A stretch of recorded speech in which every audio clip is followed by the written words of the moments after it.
नमस्कार. आज आपण ह्या युवा मंत्रालयाच्या मार्फत सर्व महिला आपल्या सहकारी, आमचे तरुण सहकारी यांच्याबरोबर या विभागातील आणि त्याचबरोबर वेगवेगळ्या समाज घटकांना भेडसावणारे जे अनेक विषय आहेत त्याच्यावरती सखोल अशा पद्धतीची चर्चा करून त्यातनं आपल्या प्रशासनाला आणि सरकारला आणि उद्याच्या येणाऱ्या आपल्या महायुती सरकारला सुद्धा कशा पद्धतीचं मार्गदर्शन करायचं याच्यासाठी आजची आपली ही एक संवाद बैठक बोलवलेली आहे. त्याबद्दल मी सगळ्यांचं स्वागत करतो आणि आपण संवाद बैठकीची सुरुवात करू. सौ वैभवी विजयराव कुलकर्णी, तालुका अध्यक्ष भाजप महिला मोर्चा आणि ज्येष्ठ नागरिक तालुका अध्यक्ष. माझा एक प्रश्न असा आहे की आत्ता ह्या शिक्षणाच्या दृष्टिकोनातून जर आपण सगळा विचार केला तर आपल्या भागात मेडिकल कॉलेज किंवा फार्मसी कॉलेज का निघू शकत नाही? निघायला पाहिजे. एक आहे ताई, आपण ज्येष्ठ नागरिक संघटनेचे पण पदाधिकारी आहात. हो. तुम्हाला माहित आहे की आपल्या सरकारनं आयुष्यमान भारत योजना आणलेली आहे. केंद्र सरकारनं 5 लाखाचं त्याचं ब्लँकेट कव्हर दिलेलं आहे. महात्मा ज्योतिबा फुले योजनेच्या माध्यमातून अगोदर 1.5 लाखापर्यंतचं कव्हर होतं, ते आता 5 लाखापर्यंत वाढ करण्याच्या संदर्भातला निर्णय झालेला आहे. आपल्याकडं अजूनपर्यंत त्या महत्त्वाच्या दृष्टिकोनातून पायाभूत सुविधा देत असताना वैद्यकीय क्षेत्रामध्ये आपल्याकडं संवर्धनात्मक उपकेंद्र आहेत, प्राथमिक आरोग्य केंद्र ही उपचारात्मक आहेत आणि शस्त्रक्रियात्मक म्हणजे ही ग्रामीण रुग्णालय आहेत. तुमचा प्रश्न असा आहे की फार्मसी म्हणजे औषधशास्त्र आणि वैद्यकीयच्या संदर्भात आपल्या तालुक्यामध्ये तशा पद्धतीची कॉलेजेस काढण्यामध्ये आपली गती का आलेली नाही? तर त्याचं कारण असं आहे की त्याला जमीन जी आहे ती जमीन थोडी जास्त लागते आणि त्याच्यासाठी लागणारी जी गुंतवणूक आहे, मग सरकारच्या पातळीवरती जर करण्याच्या संदर्भातलं प्रयोजन काय करता येत असेल तर तशा संदर्भातलं नियोजन करू. आज केंद्र सरकारचं विशेषतः मला मोदी साहेबांचं विशेष करून आभार मानायचे, कारण का रुग्णांच्या पटीनं डॉक्टरांची संख्या ही तशी बघितली तर आपल्या देशामध्ये खूप कमी आहे. त्यामुळं डॉक्टर्स वाढावेत आणि उच्च प्रतीचं शिक्षण त्यांनी घ्यावं. डॉक्टर होण्यासाठी लागणारा जो खर्च आहे तो खर्चसुद्धा कमी व्हावा यासाठी त्यांनी सरकारी मेडिकल कॉलेजेस देण्याच्या संदर्भातला निर्णय घेतलेला आहे. माझ्या माहितीप्रमाणे महाराष्ट्रामध्ये सुद्धा त्याची अंमलबजावणी झालेली आहे. अनेक मेडिकल कॉलेजेस आता जिल्हा स्तरावरती अनेक मोठ्या शहरांमध्ये सुद्धा आता कार्यान्वित होत आहेत. आपला प्रयत्न उद्याच्या काळामध्ये निश्चित आपण करू की वैद्यकीय आणि औषधशास्त्रामध्ये एक तरी आपल्याला सरकारी सहभागातलं कुठला तरी घटक मिळेल अशा पद्धतीचा आपला प्रयत्न निश्चित करू. सरकारला आपण त्या संदर्भात निश्चित उद्याच्या काळामध्ये अशा पद्धतीचा एक विभाग आपल्या भागामध्ये सुरू करण्याच्या संदर्भात भाग पडू अशा पद्धतीचं आजच्या आपल्या ह्या बैठकीच्या माध्यमातून संवादाच्या माध्यमातून आपण त्याचा बाजार थांबला पाहिजे. शिक्षणाचा बाजार थांबला पाहिजे. अगदी रास्त मत आहे. शिक्षणाचा बाजारापेक्षा आता शिक्षण, वैद्यकीय शिक्षण काही परवडत नाही म्हणून मुलं आता रशियामध्ये जात आहेत. मध्ये युक्रेनमध्ये सुद्धा मुलं होती. शेवटी नरेंद्र मोदींना सांगायला लागलं पंतप्रधान महोदयांना की एक 25 तासासाठी तुमचं युद्ध थांबवा, आम्ही आमची सगळी मुलं इव्हॅक्युएट करतो. आणि माझ्या माहितीप्रमाणे जॉर्जियापासनं ते अझरबैजान, उझबेकिस्तान सगळ्या असणाऱ्या राज्यांमध्ये देशांमध्ये आज कमी खर्चात तुम्हाला वैद्यकीय शिक्षण मिळते म्हणून मुलं शिकायला जात आहेत. त्यामुळे ताईंचा जो मुद्दा आहे तो रास्त आहे. वैद्यकीय शिक्षणाचा जो खर्च आहे तो परवडेल अशा पद्धतीचा व्हावा यासाठी अधिक वैद्यकीय शिक्षणाच्यासाठी कॉलेजेस व्हावेत या मताचा मी सुद्धा पुरस्कार करतोय. आणि मी केंद्र सरकारला या पद्धतीची विनंती करतो की त्यांनी अधिकाधिक मेडिकल कॉलेजेस करावेत. त्यामध्ये आपल्या सगळ्यांच्या आशीर्वादानं आपल्या असणाऱ्या या विभागामध्ये डोंगरी भागामध्ये जर आपल्याला काढता आलं तर ते निश्चितपणे आपण सरकारच्या माध्यमातून काढण्यासाठी कटिबद्ध आहोत. नमस्ते. नमस्ते ताई. मी संगीता राजेंद्र साळुंके. गाव माझं निगडी पण मी राहते शिराळ्यात. मी समाजकार्य करते. मी CRP आहे, बचत गटाचं काम करते आणि भरपूर आवड आहे महिलांसाठी काम करायची, समाजासाठी, तळागाळातल्या महिलांसाठी काम करायचे. तसा महिलांचा ज्वलंत प्रश्न आरोग्याचा आहे. बाजारात मी राहते, सोमवार पेठेत माझं घर आहे, तिथं मी राहते. पण जी सत्ता इथून मागं आली ते सगळे जे विरोधक होते त्यांनी महिलांचा कधीच विचार केला नाही. आज त्या महिला बाजारासाठी येतात पण त्यांना शौचालय, स्वच्छतागृह नाही आहे. मग आज मी स्वतः महिला आहे म्हणून माझ्या दारात बाजूला बसणाऱ्या 20, 25, 50 महिला माझ्यात येऊ शकतात. पण मी जोपर्यंत आहे तोपर्यंत माझी मागची लोक त्याची काळजी घेतील का? मग ह्यासाठी आता सगळ्या योजना आल्या, महिलांसाठी येतात करतात, पण त्याच्यासाठी शिराळ्यासाठी हा असा प्रश्न आहे की महिलांसाठी स्वच्छतागृह व्हावीत आणि महिलांच्या आरोग्याची ही काळजी विशेषतः घेतली पाहिजे. आज शासन महिलांसाठी सगळ्या योजना आणतात करतात. मग शिराळा तालुकाच असा आहे की 2005 म्हणजे 1995 पासून जे लोकांच्याकडे सत्ता आहे त्यांनी कधी महिलांचा विचार केला नाही. ज्या शासकीय जागा आहेत त्या त्यांनी आपापसात कशा 99 वर्षाच्या करारावर घेतल्या केल्या. ज्या वेळेला मी ग्रामपंचायतीत जात होते त्यावेळेला माझा हा प्रश्न असायचा की महिलांसाठी स्वच्छतागृह असावं.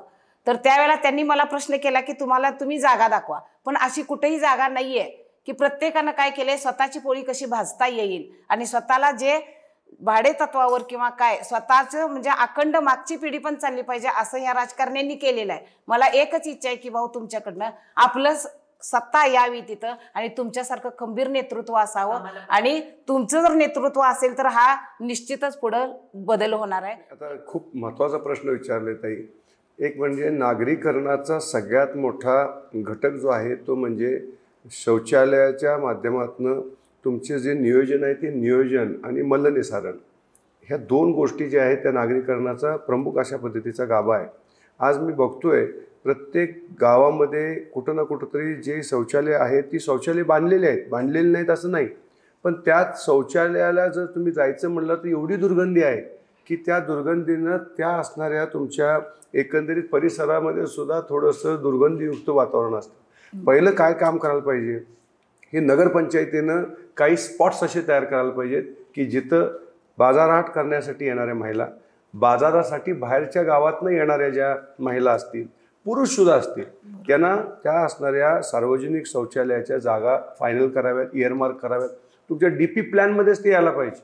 बरोबर. तुमच्या DP प्लॅनमध्ये ते येऊन बाबा हे सोमवार पेठेतला हा भाग आहे, आपल्या अन्य असणाऱ्या छोट्या छोट्या गल्ल्या आहेत तिथं इथं अशा पद्धतीचा मोकळा परिसर आहे तिथं तुम्ही बांधून घ्या. आणि नुसतं ते करून चालणार नाही ताई, तर त्याची योग्य पद्धतीची निगा राखायला पाहिजे. नाहीतर ताई मी बघितलेलं आहे काही स्थानकांमध्ये मी ज्यावेळेस जातो आणि जर समजा आपल्याला तिथं काही कारणानं तिथल्या प्रसाधनगृहामध्ये जाण्याची परिस्थिती आली तर नाक दाबून आपण आत जातो. काही ठिकाणी तर विटा टाकलेल्या असतात, म्हणजे चुकीचे प्रकार आहेत. आणि त्यामुळं ह्या सगळ्या शौचालय तर बांधायला पाहिजेतच, पण त्याचबरोबर त्या शौचालयाची निगासुद्धा राखली पाहिजे, स्वच्छतासुद्धा तेवढी व्हायला पाहिजे. त्यासाठी सुद्धा नगरपालिकाने त्यांच्याकडं असणारा जो फंड आहे त्यातला काही भाग हा स्वच्छतेसाठी सुद्धा ठेवायला पाहिजे. दिवसातनं 2 वेळा तुमची शौचालय जर साफ झाली, आपण समजा जर बाहेरच्या देशामध्ये गेलो, बाहेरच्या देशामध्ये काही ठिकाणी ते म्हणतात की बाबा ज्याचं शौचालय साफ, ज्या देशातलं सार्वजनिक शौचालय साफ, त्या देशाची प्रगती खूप मोठ्या पद्धतीनं होती. म्हणून त्यासाठी हा तुमचा मुद्दा जो आहे तो आपण निश्चितपणे ऐरणीवर आणूया आणि त्याला एक समाज जागृती पण करूया. आणि प्रशासकीय पातळीवरती सुद्धा आपण निश्चितपणे उद्याच्या काळामध्ये तुम्ही सुद्धा आम्हाला दाखवा हे भाऊ ओपन स्पॉट्स आहेत, या स्पॉट्समध्ये इथे आपण सार्वजनिक शौचालय करा. त्यासाठी निश्चित आपण कुठेही कमी पडणार नाही याची मी ग्वाही देतो आणि चांगल्या पद्धतीच्या ह्या सूचनेचा अंमल उद्याच्या काळामध्ये आपण निश्चित करून दाखवू. आणखी एक प्रश्न विचारायचा होता. ग्राम लेवलला ग्रामपंचायत असते, ग्रामसभेला आपल्याला अधिकार असतात, आपण तिथं जातो, आपले प्रश्न मांडतो. आता मला म्हणजे अभ्यास नाही आहे माझा, मला कोणाचं मार्गदर्शन मिळालेलं नाही आहे. आता आमच्या शिराळा तालुक्यात नगरपंचायत आहे, वर्षाला 4 मिटिंगा होतात ग्रामसभेच्या. तसं नगरपंचायतचं काय होतं का? तसं महिलांनी प्रश्न म्हणजे कुठले प्रश्न मांडायचे कुठं आम्ही? त्याला तर नगरपंचायतीचे जे मुख्य कार्यकारी अधिकारी आहेत की नाही त्यांना स्पेशल पॉवर्स दिलेले आहेत. तुम्हाला तशा पद्धतीचं कधीही वाटलं की आपल्याला त्या संदर्भात कुठला आवाज उठवायचा आहे तर तुम्ही त्यांच्याकडं निश्चित जाऊ शकता. ते एक रिड्रेसल मेकॅनिझम सरकारनं तयार केलेलं आहे आणि त्यामध्ये समजा जर तुमचे प्रश्न सुटले नाहीत तर मी आता काही नगर विकास विभागाची प्रावधानसुद्धा बघून घेतो.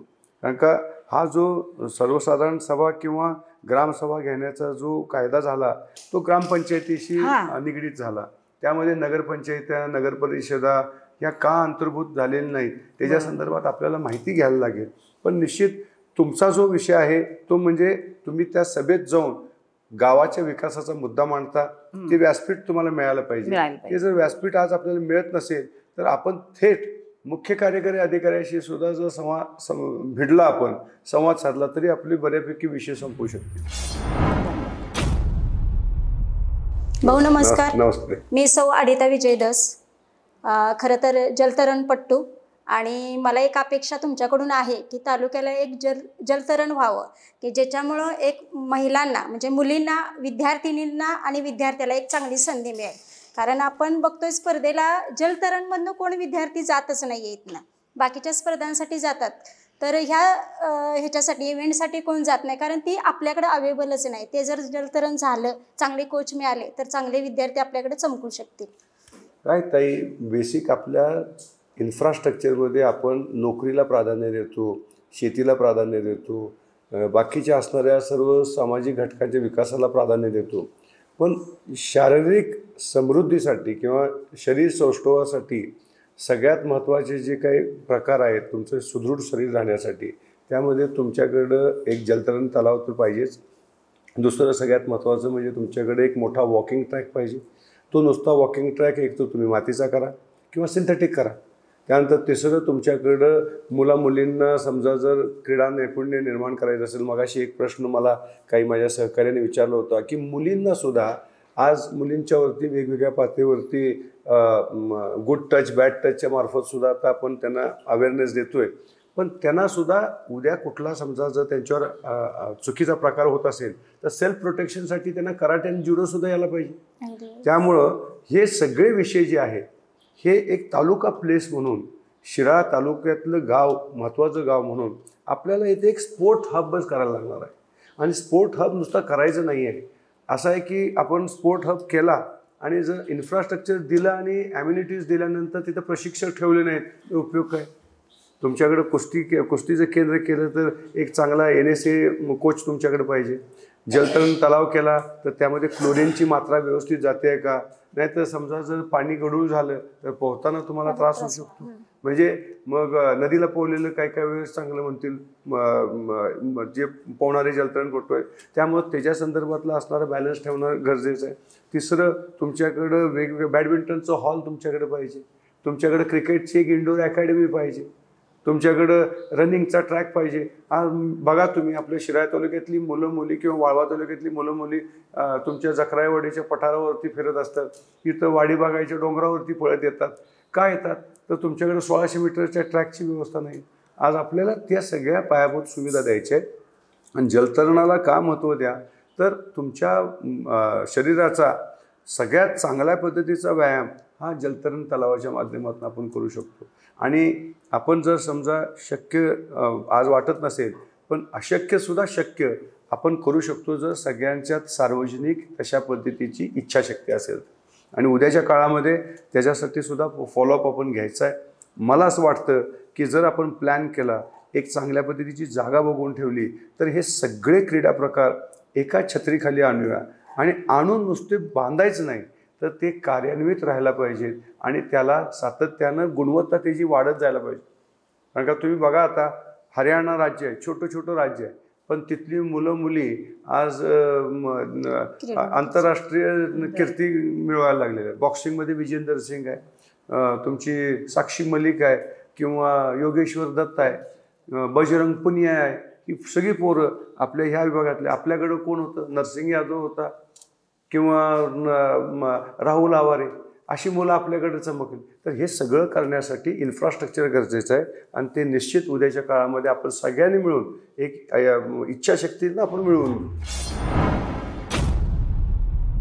हॅलो, नमस्कार भाऊ. माझं नाव सारिका दिलीप पाटील. मी पाडेवाडीत राहणार आहे. मी समूह संसाधन व्यक्ती म्हणजे CRPचं पण काम करते. तसंच रात्रीच्या मिटिंग असतात महिलांच्या. शक्यतो करून घरच्या कामातनं महिला काय दिवसभर वेळ नसतो, मग त्यामुळे रात्रीच्या मिटिंग असतात. माझं पाडेवाडी फाटा ते पाडेवाडी गाव 2 ते 2.5 किलोमीटर आत आहे. मग त्यासाठी फाटा टू गाव याच्यामध्ये पोलहून डांब पोल असून तिथं लाईट असावी. हा मुद्दा तर फार महत्त्वाचा आहे, कारण का तुमची सुरक्षा याला आमच्यासाठी सगळ्यात महत्त्वाचा अग्रक्रम आहे. पण निश्चितपणे ताई, ते पोल टाकून देणे, त्यासाठी जिल्हा नियोजनामध्ये सांगायची व्यवस्था करू आपण. तशा पद्धतीचा तुमच्या ग्रामपंचायतीचा एक प्रस्ताव आम्हाला द्या.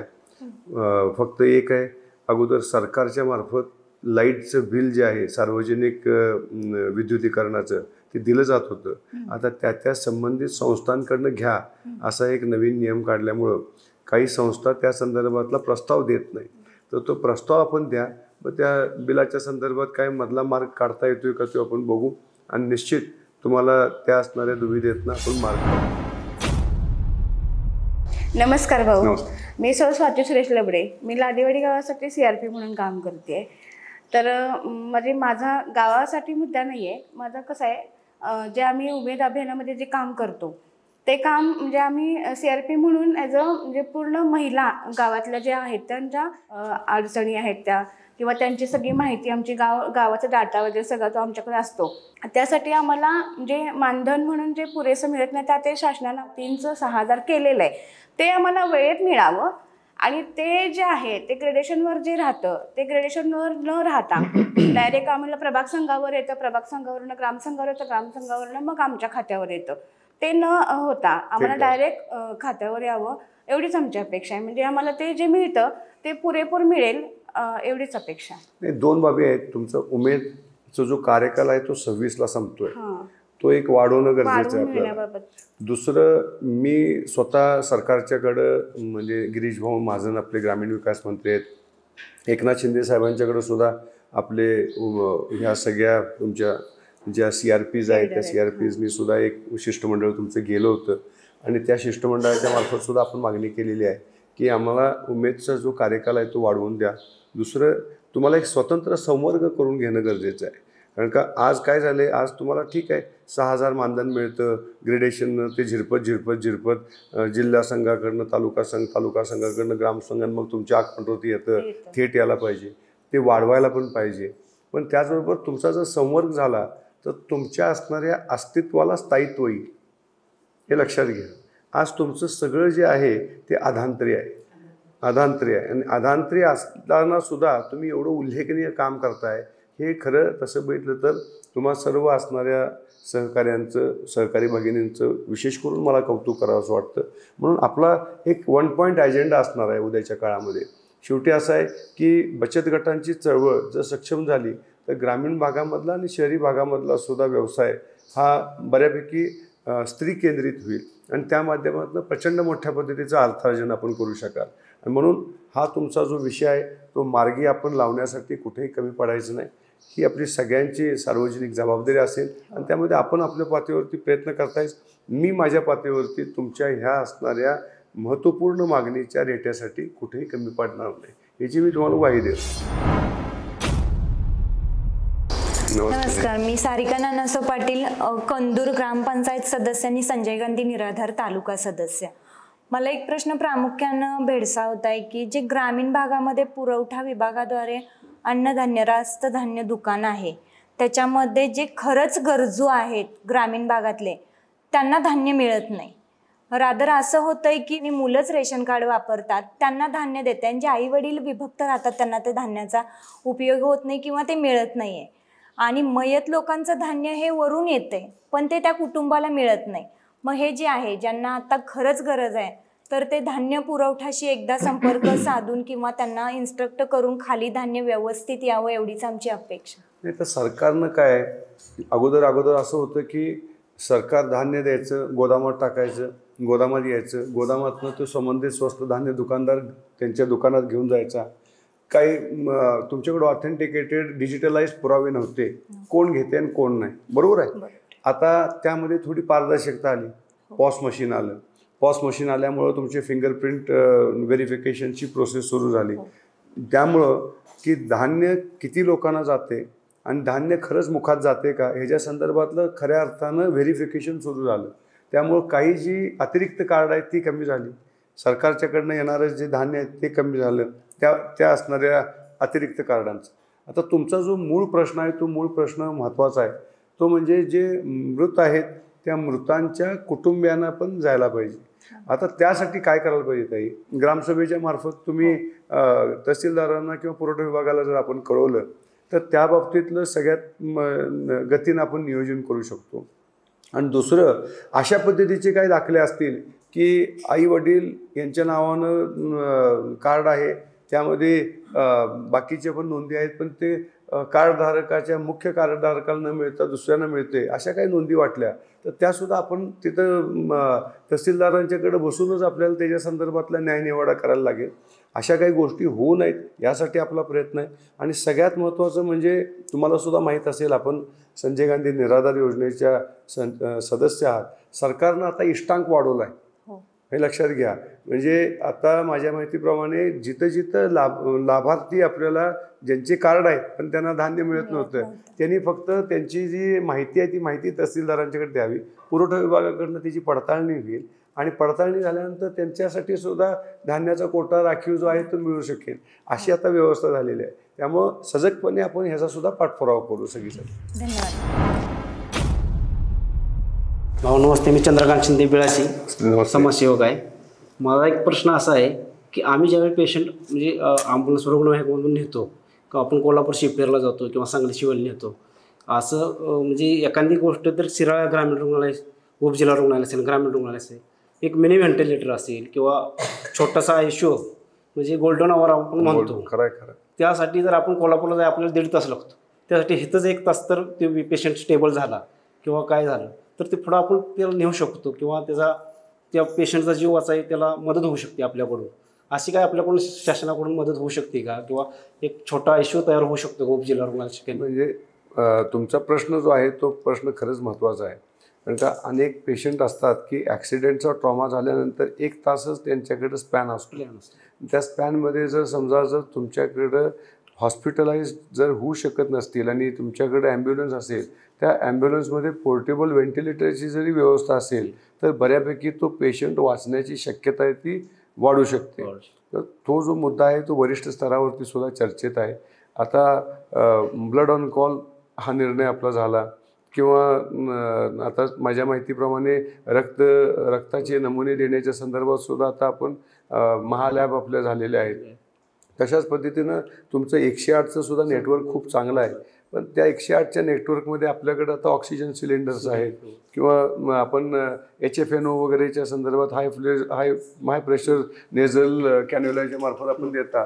पण एक व्हेंटिलेटर असणं गरजेचं आहे आणि पोर्टेबल व्हेंटिलेटर असला तर जो अवघड केसमधला रुग्ण असतो तो बचावू शकतो.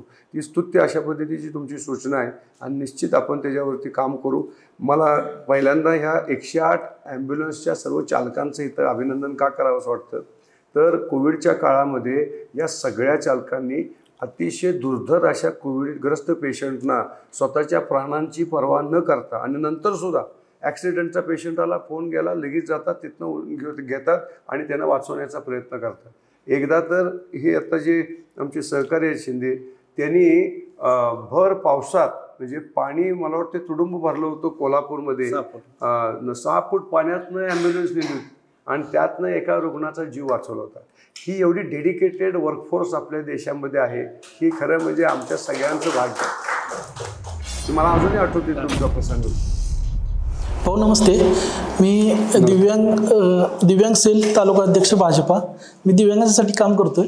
भाऊ माझा असा प्रश्न आहे की दिव्यांग लोकांना सर्टिफिकेट काढायसाठी दिव्यांगाचं सांगलीला जावं लागतंय आणि सांगलीला जर त्यावेळेला आपण कागदपत्र सबमिट करेल तिथून पुढे जवळजवळ 6 महिन्यानं त्यांना सर्टिफिकेट दिलं जातंय. तोपर्यंत तो दिव्यांग वंचित राहतोय. दुसरी गोष्ट भाऊ तशी सोय आपल्या शिराळा तालुक्यात व्हावी. तसं म्हणजे दिव्यांगांच्या बाबतीत वास्तविक आता सांगलीला घेऊन जाण्याच्या ऐवजी मी तर मध्ये सूचना पण सिव्हिल सर्जनना केली होती. तुमचा प्रश्न त्याचा सातत्याने आम्ही पाठपुरावा करतोय. एक तर त्यांना दिव्यांगत्वातनं ते तिथे येणं, गाडीतनं घेऊन जाणं, तो सगळा खर्च, त्याच्यापेक्षा एक कॅम्प घ्यावा शिराळ्यामध्ये आणि त्या माध्यमातून सुद्धा त्याची पडताळणी करता आली तर ती करण्याच्या संदर्भातलं नियोजन करावं असं आपण सिव्हिल सर्जनना मध्ये सुद्धा 2 वेळा बोललो होतो. पण काही तांत्रिक अडचणी आहेत. दिव्यांगत्वाचे दाखले देताना काही गडबडी होतात आणि त्या माध्यमातून ज्यांना फायदा मिळाला पाहिजे त्यांना मिळतो, मिळालं पाहिजे त्यांना मिळत नाही, ज्यांना नको पाहिजे त्यांना सुद्धा मिळतो. म्हणून थोडंसं ते अत्यंत सूक्ष्म अशा चष्म्यातनं ते बघतात. पण तरी तुमचा जो मुद्दा आहे त्या मुद्द्याला अनुसरून आपला प्रयत्न राहील की दिव्यांग लोकांना कष्ट न होता त्यांना दाखले मिळावेत, त्यासाठी सरकारनं सुलभ अशा पद्धतीची व्यवस्था करावी. भाऊ अजून एक माझा प्रश्न आहे की ज्या जिल्हा परिषद, पंचायत समिती, ग्रामपंचायत आणि याच्यामार्फत जो निधी खर्च केला जातो तो व्यवस्थित दिव्यांगापर्यंत पोहोचत नाही. आणि आमदार निधी पण असतोय 5%, तो सुद्धा असा खर्च झालेला आपणाला दिसत नाही त्या संदर्भात. आणि आपल्या अंत्योदय कार्ड दिव्यांगांना कंपल्सरी केलेलं आहे, इष्टांक वाढवलेला आहे त्याचा, तरी पण त्याच्यावरती काही कारवाई होताना दिसत नाही. त्या संदर्भात आपण मी ज्यावेळेस जिल्हा परिषदला होतो, माझ्या माहितीप्रमाणे आम्ही दिव्यांगांसाठी काही स्कीम्ससुद्धा आणल्या होत्या. त्यामध्ये कसं आहे की आता काही लोकांना पायाचं अपंगत्व आहे, काही लोकांना हाताचं अपंगत्व आहे, तर त्यांना सरकारमध्ये तर आपण दिव्यांगत्वाच्या कोट्यातून आपण समाविष्ट करून घेतो, पण त्याला प्रतीक्षा यादी मोठी आहे. पण त्यांनी आत्मनिर्भर व्हावं, कोणी झेरॉक्स मशीन काढावं, कोणी अन्य काहीतरी त्यांना जे काही उत्पन्नाचं स्रोत वाढावं, ह्यासाठी आपण नियोजन करतच होतो.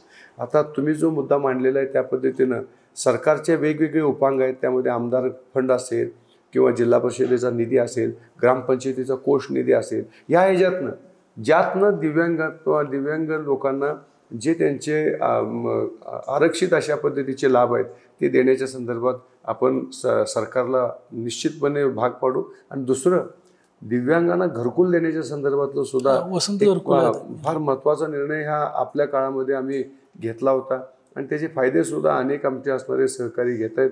आता मला वाटते त्याच्या संदर्भातलं सुद्धा लाभाची कक्षाही वाढवायला लागलेलो आहोत.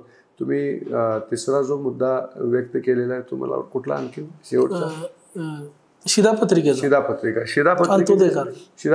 संदर्भात तो सुद्धा तशा पद्धतीचा आदेश झालेला आहे. समजा काही त्रुटी असतील किंवा काही समजा फॉलोअप झालं नसेल तर आपण करून घेऊ. धन्यवाद. नमस्कार, मी अक्षय कदम, तालुका सरचिटणीस युवा मोर्चा भाजपा. माझा असा मुद्दा आहे की 32 शिराळमध्ये आपल्या तालुक्यात बऱ्यापैकी मुलं व्यसनाच्या आहारी जातात भरपूर. त्याच्यासाठी आपण तालीम वगैरे असे जिम्स वगैरे आपले तालुके शिराळ्यात पण म्हणा, हे अशी बांधायची माझी एक इच्छा आहे. कदमवाडी म्हणा असं. नाही, आता परिसर सापेक्ष आपण बोलायला पाहिजे. शिराळा गावाला आपल्याला हा क्रीडा हब बनवायलाच लागणार आहे.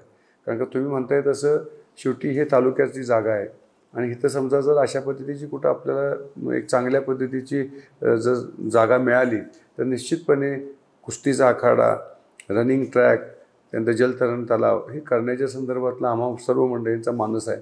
आणि मला बेसिकली ह्या सगळ्या प्रक्रियेत गुणवत्ता प्रचूर खेळाडूंना वाव देण्याला आवडतं. कारण का आपल्या प्रधानमंत्र्यांनी सुद्धा खूप महत्त्वाचे काही निर्णय घेतलेले आहेत. आता सुद्धा तुम्ही बघितलं असेल पॅराऑलिम्पिकमध्ये ज्या आमच्या ऑलिम्पिकपटूंनी चांगली कामगिरी केलेली आहे त्यांचीसुद्धा प्रशंसा केली. ज्यांनी करू शकले नाहीत त्यांनासुद्धा त्यांचं धैर्य वाढवलेलं आहे. किंवा आपण बघितलं असेल आपल्या ऑलिम्पिकच्या खेळामध्ये आपल्या मुलींचा संघ दुर्दैवानं हारला तर त्यांनी सगळ्या खेळाडूंशी स्वतः बोललेले आहेत आणि त्यांचा मनोबल वाढवण्याचा प्रयत्न केला. किंवा आपला ऑलिम्पिकमध्ये आपल्या हॉकीचा संघ जो आहे तो जिंकला तर त्या सगळ्या खेळाडूंच्या अगदी श्रीजेशला सांगितलं सुद्धा त्यांनी की बाबा तू रिटायर होऊ नकोस आणि रिटायर झालास तर तू प्रशिक्षक हो. हे जे असणारं एक क्रीडा विभागाच्या बाबतीतलं जे प्रेम आहे ना ते प्रेम निर्माण व्हायला पाहिजे. आणि ते जर एक चळवळ म्हणून आपण केलं तर मला वाटते जर मेडल्स वाढले जास्त. तुम्ही बघा आता आपण वर्ल्ड कप जिंकला वेस्ट इंडिजमध्ये, आपल्याला 2 दिवस आपण असं एका वेगळ्या अशा ज्वरात होतो. तसं एक तर वेगळा ज्वर आहे राष्ट्रप्रेमाचा, तो त्यानिमित्तानं क्रीडा संस्कृतीत वाढ केली तर आपला राष्ट्रप्रेमाचा जो ज्वर आहे तो वाढू शकतो. भाऊ नमस्ते. माझं गाव भटवाडी डोंगर भागात गाव आहे. आपले ग्रामीण भागाच्या विकासाचा कणा म्हणजे ग्रामपंचायतीमध्ये आपला एक डाटा ऑपरेटर महिला असते किंवा तरुण मित्र असतो आपला. त्यांच्या ग्रामपंचायतीवर डाटा ऑपरेटरचा किंवा त्या तरुण युवकाचा बोजा 15वी आयोगामधून पडतो. तर त्या डाटा ऑपरेटरला शासनानं शासन सेवेत घ्यावं आणि त्या डाटा ऑपरेटरचा पगार शासनानं त्याच्या खात्यात जमा करावा. ग्रामपंचायतीवर न भार पडता त्या डाटा ऑपरेटरची जबाबदारी शासनाने घ्यावी. ही तुम्ही आमदार झाल्यावर ह्या प्रश्नाचा खस लागला पाहिजे. कसं आहे, 2 बाबी आहेत. ते ग्रामीण विकास विभागामार्फत बऱ्याच वर्षापूर्वीपासून संग्राम योजनेच्या अंतर्गत हे सगळे डाटा एंट्री ऑपरेटर्स नेमले होते.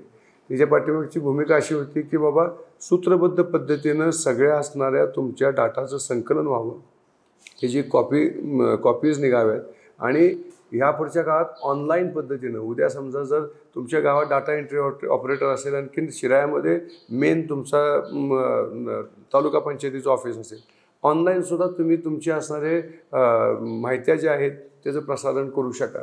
तर या सगळ्या प्रोसेसमध्ये निधीची तरतूद ह्याच्या संदर्भातले तुमचे जे मुद्दे आहेत ते निश्चित विचाराधीन घेऊ. आता एक सरकारनं केलेले आहे की थेट त्यांच्या अकाउंटला पैसे पाठवण्याचा निर्णय मध्ये झालेला आहे. म्हणजे ते सगळे परिसंचालक जे आहेत ते मध्ये मलासुद्धा भेटले होते. आम्हीसुद्धा सरकारच्याकडं, शिंदे साहेबांच्याकडं, फडणवीस साहेबांच्याकडे त्याचा फॉलोअप केला आणि ते त्यांच्या अकाउंटला होत आहेत. आता 15 वित्त आयोगाच्या ऐवजी दुसऱ्या कुठल्या तरी सरकारच्या निधीतनं करता येते का हे जर नियोजन करूया. कारण का 15 वित्त आयोग म्हणजे तुमच्या कुठल्या तरी विकासाच्या असणाऱ्या बाबीचा भाग जो आहे तो ह्यांच्या पगारावरती वर्ग होते. असा तुमचा जो मुद्दा आहे त्याच्या संदर्भातला सुद्धा विषय निश्चितपणे आपण सरकार पटलावरती विचाराधीन ठेवायसाठी सांगू. माझा अनेक प्रश्न आहे. मोदी साहेबांची आपल्या केंद्रातून डायरेक्ट हर घर जल योजना आहे ग्रामपंचायतला, थेट वाडी वस्तीवर. तर त्या योजनेला पारदर्शकता आणावी, ही तुमच्या माध्यमातून त्याचा पाठपुरावा झाला पाहिजे. कारण त्या योजनेत भरपूर भ्रष्टाचार आहे. 3 इंची पाईप असली की 2 इंची पाईप घालते ती, 1.5 इंची पाईप घालते ती. ग्रामसेवकांनी कनेक्ट करून त्याचं शेवटला अथॉरिटी घ्यायची आणि पुन्हा ते डायरेक्ट भ्रष्टाचार ह्याच्यात जातं. या ती डायरेक्ट घर जल योजना आहे मोदी साहेबांची संकल्पना, ती डायरेक्ट प्रत्येक घरापासून ती हर घर जल योजना तुमच्या माध्यमातून पोचली पाहिजे, एवढंच आमचा प्रश्न आहे. नाही, हा मुद्दा जो आहे तो सुद्धा सरकार पातळीवरती आपण मध्ये सुद्धा बोललो की जे मक्तेदार आहेत त्या मक्तेदारांना जेवढे मक्ते मिळालेले आहेत तेवढे मक्ते पूर्ण करण्याची त्यांच्या क्षमता आहे का हे पहिल्यांदा तपासून घ्या. फक्त तुमच्याकडं त्याच्यासाठी तुम्ही त्या हर घर जल योजना करू शकताय हे जे तुमच्याकडं क्वालिफिकेशन आहे म्हणून तुम्ही किती कामं घेणार आहेत ह्याला सुद्धा मर्यादा पाहिजे.